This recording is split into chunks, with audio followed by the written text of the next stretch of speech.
Okay guys, सो हम लोग orthodontics की सीरीज़ अपनी कंटिन्यू करते हुए आगे चल रहे हैं। This time we are starting with chapter number 5, जो कि हमारे पास ऑर्थोडोंटिक्स में इस फॉर माल ओक्लूजन और उसके सारे फैक्टर्स कॉजेज़ वगैरह। बहुत इंपॉर्टेंट चैप्टर है, इसमें बहुत सारी चीज़ें हम लोगों को कवर करनी है और बहुत इंपॉर्टेंट चीज़ें अक्सर पूछी जाती हैं। एंड इट्स वेरी लाइक एक अच्छा भी चैप्टर है, मज़े का भी चैप्टर है और एक बहुत, ये कह लें कि इंटरेस्टिंग चीज़ है। तो टू बिगिन विद हमारे पास पहले दो टर्म्स आते हैं जिसको हम लोगों को प्रॉपर्ली समझना पड़ेगा। The term first one is known as deformity और दूसरा टर्म हमारे पास है मालफॉर्मेशन। अब दोनों में डिफरेंस क्या है डिफॉर्मिटी और मालफॉर्मेशन में?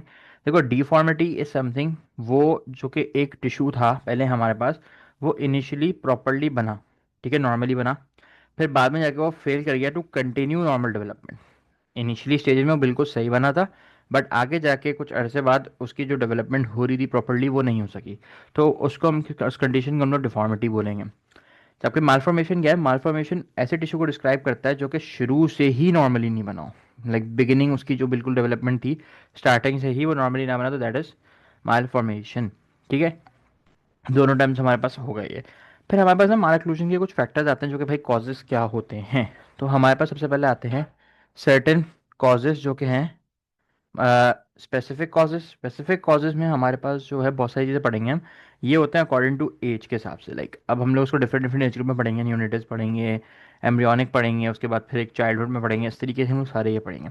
फिर होते हैं heredity influences. Heredity influences obviously जो पेरेंट्स से हमारे पास चाइल्ड में आ रहा है। और फिर होते हैं एनवायरमेंटल इन्फ्लुएंसेस जो कि एक एनवायरनमेंट के अंदर किसी चीज़ की वजह से हो सकता है कॉज। ठीक है, तो दीज आर ऑल योर जो हम लोग डिटेल में पढ़ने वाले हैं अब। सबसे पहले ये आती है भाई स्पेसिफिक कॉजेज़ क्या हैं माल ओक्लूजन के।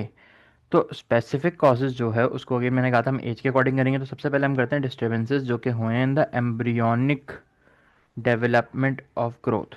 एम्ब्रियोनिक कौन सी होती है? एम्ब्रियोनिक बेसिकली एम्ब्रियोलॉजी कह लो, या तो जो कि बिल्कुल एट द टाइम ऑफ जो नियोनेटल पीरियड होता है, लाइक बिफोर हमारे पास जो है उसका पीरियड आता है बेबी के बॉर्न होने का। तो इसमें हमारे पास क्या क्या चीज़ें होती हैं? तो इस टाइम पे हमारे पास कुछ केमिकल्स होते हैं या कुछ ऐसे एजेंट्स होते हैं जो कि हमारे पास एम्ब्रियोनिक डिफेक्ट्स कॉज कर सकते हैं अगर वो एक बॉडी के अंदर सर्टेन टाइम पे लिए गए। These are known as teratogens. Teratogens, सही है, बहुत इंपॉर्टेंट चीज़ है और ये बहुत सारे पूछे जाते हैं। तो जो टेराटोजेंस होते हैं हमारे पास, ये स्पेसिफिक डिफेक्ट्स कॉज कर देते हैं अगर लोअर लेवल में भी हों, और हायर डोसेस में हो तो लीथल इफेक्ट्स कॉज करते हैं। अब ये कौन कौन से हैं, ये पूरा चार्ट आप लोग को अच्छे तरीके से याद करना है। उसका याद करने का तरीका भी बता देते हैं, मसला नहीं है। सबसे पहले एक सर्टेन कुछ हैं जो कि हमारे पास एक स्पेसिफिक चीज़ कराते हैं, कहते हैं क्लेफ्ट लिप और पैलेट। क्लेफ्ट लिप और पैलेट ज़्यादातर बच्चों में, अक्सर बहुत सारे बच्चों में ये चीज़ होती है, क्लेफ्ट लिप पैलेट। तो इसको कराने वाली जो चीज़ें हैं वो हैं एस्पिरिन, सबसे पहले एक बहुत इंपॉर्टेंट। सिगरेट पीना, बेसिकली सिगरेट स्मोक जो होती है हाइपोक्सिया कॉज कर देती है, उसकी वजह से हो सकता है। और एक हमारे पास है डायलेंटिन। ये तीन चीज़ें जो हैं ये क्लेफ्ट लिप पैलेट दोनों करा रहे हैं। फिर इसी तरह हमारे पास हमारे कैप्टोप्यूरिन है, बेसिकली ये आपके पास जो है सिर्फ क्लेफ्ट पैलेट कराती है, it does not cause cleft lip, सिर्फ क्लेफ्ट पैलेट करा रही है। ओके, ये चीज़ें क्लियर हो गई। और भी चीज़ें हैं हम लोगों को उनको भी देखना है।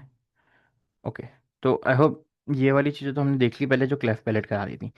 फिर कुछ सर्टेन चीज़ें ऐसी हैं जो कि हमारे पास जैसे एम्फो अमाइनोपेट्रिन है, ये आपको कराती है एनेंसेफेली।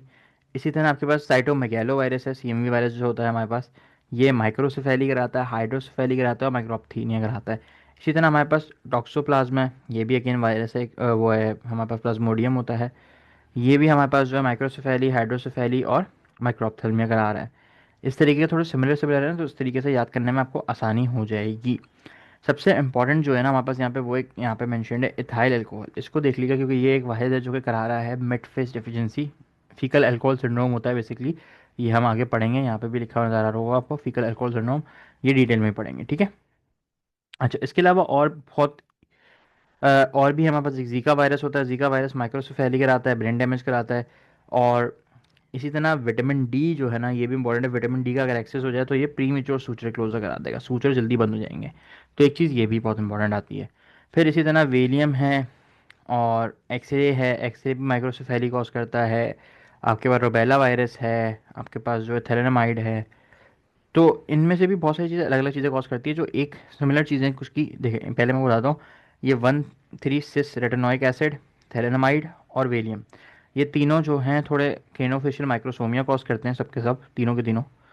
तो क्रेनोफेशियल माइक्रोसोमिया में जैसे कि टीचर कॉलिन सिंड्रोम आता है हमारे पास, टीचर कॉलिन सिंड्रोम, ये हम पढ़ेंगे भी अभी आगे।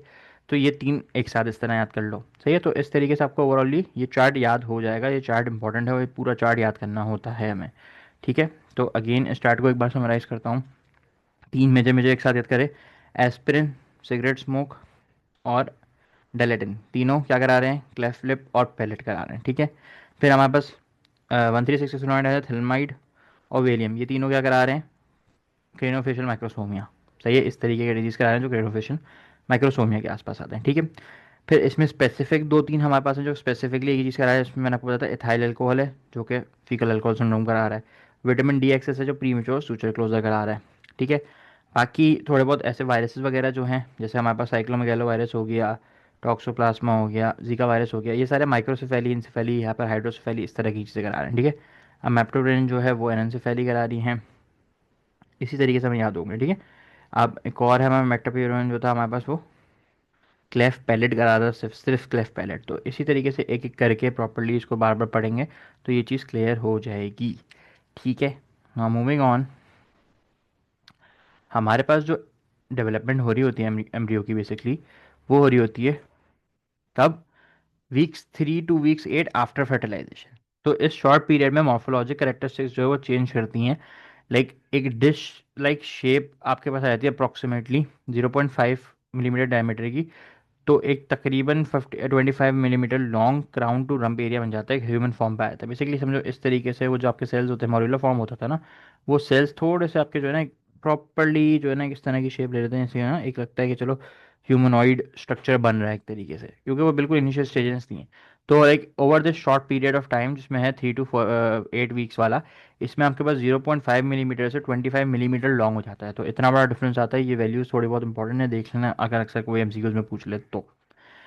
अब ये जो हमारे पास चेंज हुआ है, इस चेंज में क्या क्या चीज़ें ऐसी हैं जो चेंज करवानी है। तो सबसे पहली होती है हमारे पास न्यूरल प्लेट फॉर्म हो जाती है। न्यूरल प्लेट क्या काम करती है, सेंट्रल नर्वस सिस्टम बनाएगी। फिर इसके अलावा न्यूरल प्लेट के हमारे लेटरल मार्जिन जो है वो एलिवेट हो जाते हैं, तो ये आपके पास न्यूरल ट्यूब बना लेते हैं। न्यूरल ट्यूब फर्दर क्लोज होकर आपके पास 4th वीक के अराउंड न्यूरल ट्यूब जो है क्लोज हो जाती है। फिर न्यूरल ट्यूब फॉर्मेशन और क्लोजर जो है, उसके बाद हमारे पास लेटरल और वेंट्रल, जो उसकी वेंट्रल और लेटरल फ्लोटिंग होती हैं, वो हम पर डिफरेंशियल ग्रोथ कराती हैं। अब डिफरेंशियल ग्रोथ क्या होती है भाई, डिफरेंशियल ग्रोथ के अंदर आपके पास ये चार पांच चीज़ें होती हैं। पहली चीज़ फॉर्मेशन ऑफ फोरगट होती है। दूसरी चीज़ ये है कि आपके पास एक हार्ट ट्यूब बन जाती है जिसके अंदर हार्ट डेवलप होना शुरू हो जाएगा। प्रिमिटिव ओरल कैविटी यानी स्टोमोडियम बनना शुरू हो जाता है। और कुछ ऐसे टिश्यूज बन जाते हैं जो कंट्रीब्यूट करते हैं to the formation of the jaws, यानी मैक्सिलरी प्रोमिनेंस और फर्स्ट आर्च वगैरह, नोज, ईयर्स वगैरह, ये चीज़ें बनना शुरू हो जाती हैं। ये कब की बात हो रही है, डिफरेंशियल ग्रोथ जब हो रही है, जब की बात हो रही है।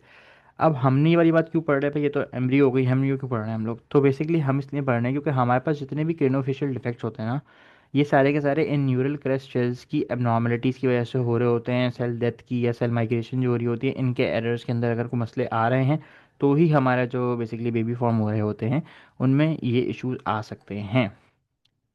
न्यूरल कैसल माइग्रेशन जो है हमारे पास, वो करते हैं in the latter part of the third and early part of the 4th week. और ये सबसे जो है पर्टिकुलर वोलरेबिलिटी वाला टाइम होता है टू टेराटोजेंस। अब ये सीन होता है कि भाई यहाँ पे इस during this time of pregnancy अगर if female takes some of these teratogen, तो ये चीज़ मसला कर सकते हैं, ठीक है। जो न्यूरल क्लस्टर्स होते हैं ये हमारे पास ऑलमोस्ट पूरा मेसेनकाइम बना रहे होते हैं, यानी लूज कनेक्टिव टिश्यू फेस के, और फिर ये बहुत से स्केलेटल और कनेक्टिव टिश्यूज में भी आ जाते हैं, bones of teeth and jaw वगैरह में भी। तो अगर इसमें कोई मसला आएगा तो ओवरऑल पूरा ही इफेक्ट हो रहा होता है। आई होप यहाँ तक ये वाली चीज़ क्लियर हो गई होगी। ये एक बहुत इंपॉर्टेंट फैक्टर्स हैं जो हम लोगों ने अभी पढ़े हैं, और ये चीज़ें बहुत ज़्यादा जो है इंपॉर्टेंट है। यहाँ तक की चीज़ें समझ में आ गई, फिर हम लोग एक एक करके अब थोड़े बहुत ऐसी चीज़ें पढ़ते हैं जो क्या क्या इफेक्ट्स होते हैं, उनमें क्या क्या करेक्टरिस्टिक्स होती हैं, सब पूछी जाती हैं, ओके।